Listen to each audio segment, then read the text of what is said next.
Tu te fais arrêter par la gendarmerie ou la police. Tu es positif à l'alcool. Qu'est-ce que tu risques?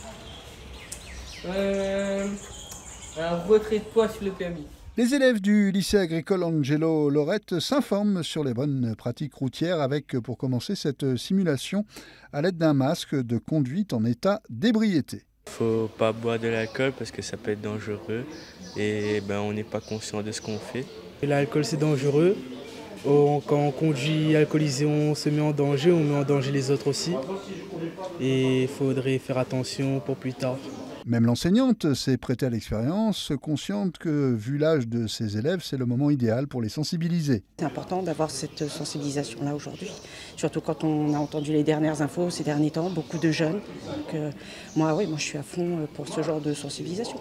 Grosse affluence sur le stand de la gendarmerie, l'occasion pour le militaire de sensibiliser sur l'alcool et aussi sur la drogue. Les sanctions qu'ils encourent, donc à savoir les mises en fourrière des véhicules, les suspensions de permis de conduire, passage au tribunal et voilà, toute la chaîne judiciaire qui se met en route par rapport à ça. On a vraiment beaucoup de travail par rapport à l'alcoolémie, les stupéfiants qui sont quand même omniprésents ici à La Réunion. J'avais déjà les bases par rapport à l'alcool, les stupéfiants, etc. Et les excès de vitesse aussi.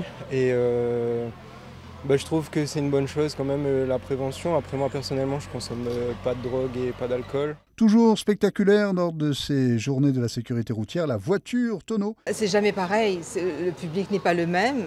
Et oui, parce que les gens découvrent, et des fois il y en a qui croient à ça comme un jeu, alors que ce n'est pas un jeu. C'est juste sensibiliser au port de la ceinture de sécurité. Et les provisions aussi dans le coffre et jamais dans l'habitacle, parce que ça devient des projectiles, même le téléphone. Le proviseur voit d'un très bon œil la tenue de cette journée. C'est l'âge de ses élèves qui a motivé cette organisation. Des apprenants qui ont autour de 15-16 ans, qui vont pour la plupart passer leur permis de conduire pendant qu'ils sont chez nous, d'autres qui l'ont déjà, puisqu'on a des formations qui vont jusqu'au BTS. Donc on a aussi des jeunes qui ont dépassé la vingtaine, et donc on a vraiment un public qui est au cœur de ces dispositifs de prévention. Voilà de futurs conducteurs bien informés des risques. Tout le monde a forcément appris quelque chose aujourd'hui et ça fera de lui un meilleur usager de la route.